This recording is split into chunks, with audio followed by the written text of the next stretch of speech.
Dave from Hotline, how painful was it to watch that last night? Long night. 3 hours, 33 minutes, and no Geno Smith. It was kind of painful. But you know what? Let's concentrate on the positive. How about Tavon Austin going 8th overall to the Rams? Huge. Huge. Yeah, and they trade up to go for him. They trade up to get him. Yeah, I thought that was a smart move by St. Louis. I mean, when you take a look at the teams who really had good drafts, I think the Vikings did well. I think St. Louis did well.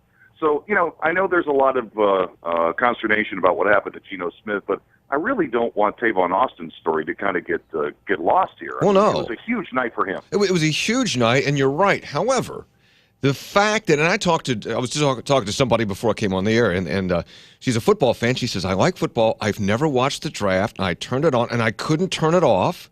And I kept waiting and waiting, and think of all the football fans that watched last night and suffered with Geno Smith.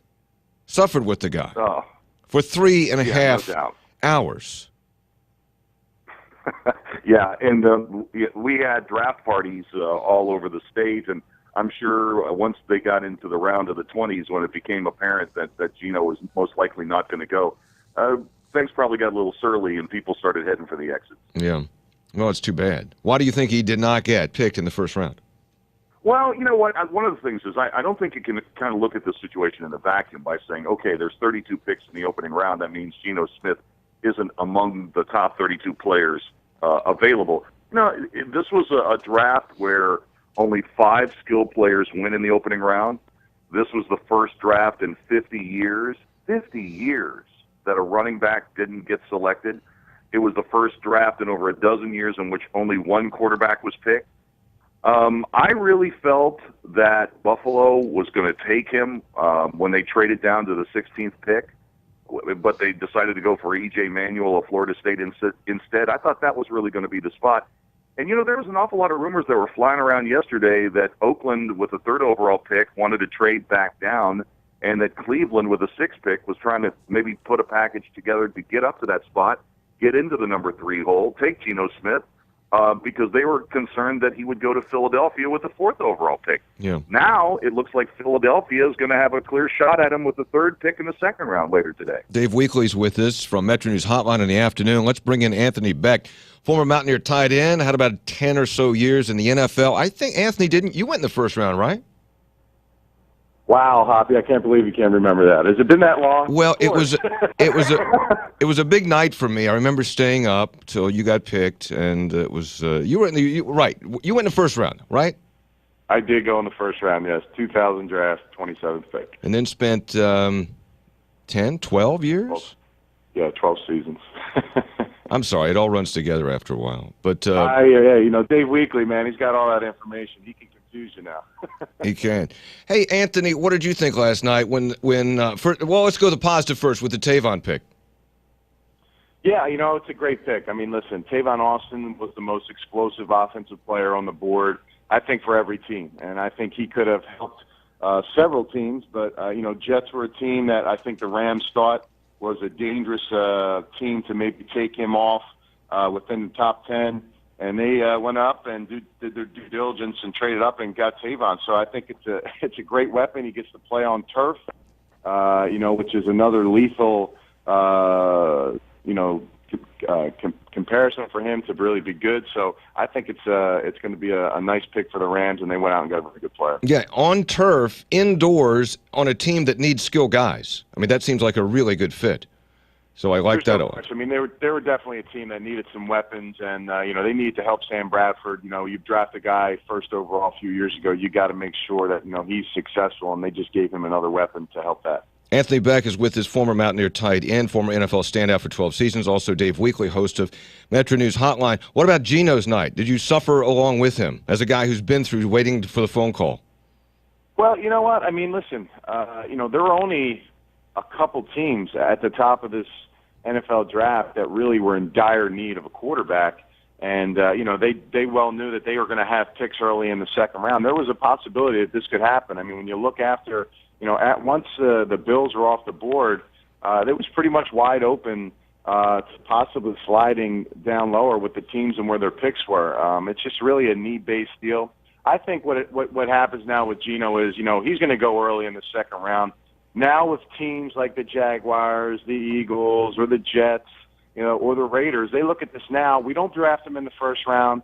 We can draft him in the second. There's no pressure from our base to really bring him in and start him, but let him go in there and win the job. That's not something Geno wants to do, and that's not the thought process, obviously, going into this draft. But that's how I kind of look at it after the first day of the draft and the results. Dave Weekley, you agree that it maybe is even a little bit better? Maybe not better, but it's not as bad as it seems?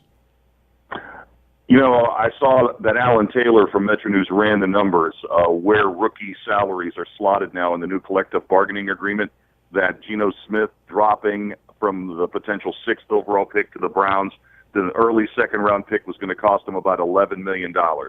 Those are real dollars he lost last night.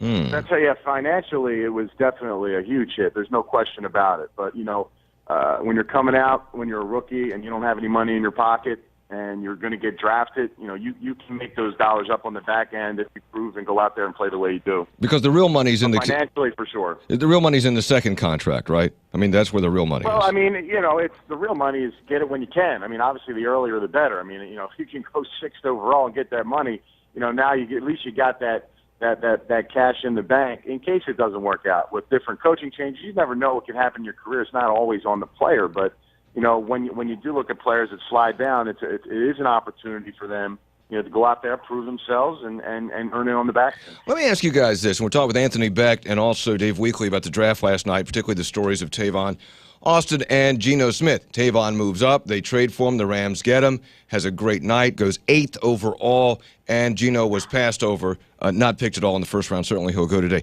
Look, both you guys, give me your take on this. Is that the weeks leading up to the draft, ESPN had a tremendous amount of coverage for a variety of reasons. People talk about the draft a lot more than they used to, the role that social media play in all this. And, of course, it's an ESPN event, so they're driving people to the coverage. And a lot of that coverage, of course, focuses on quarterbacks. And Geno Smith, they did a tremendous amount of coverage on Geno Smith. Then they invite him there, which I suppose is appropriate. And then the night has about 200 cutaway shots to him, showing him getting increasingly disappointed.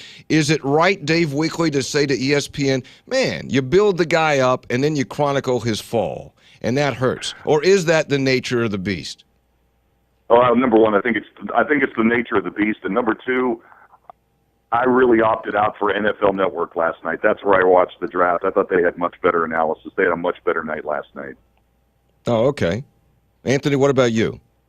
Yeah, well, when you're invited to the NFL draft, it's obviously an honor, and there is that risk of you sliding. And at the quarterback position yesterday, I mean, it could have very easily been E.J. Manuel, the one that sat there and ended up leaving after the first round. So there was a risk with those situations. The NFL didn't invite these guys to embarrass them on TV. I mean, there was a legitimate chance that, Geno was going to be drafted in the top 10 or somewhere in the first round. So, it's disappointing from his standpoint. Now, as far as the media coverage, that's their job. That's what they do.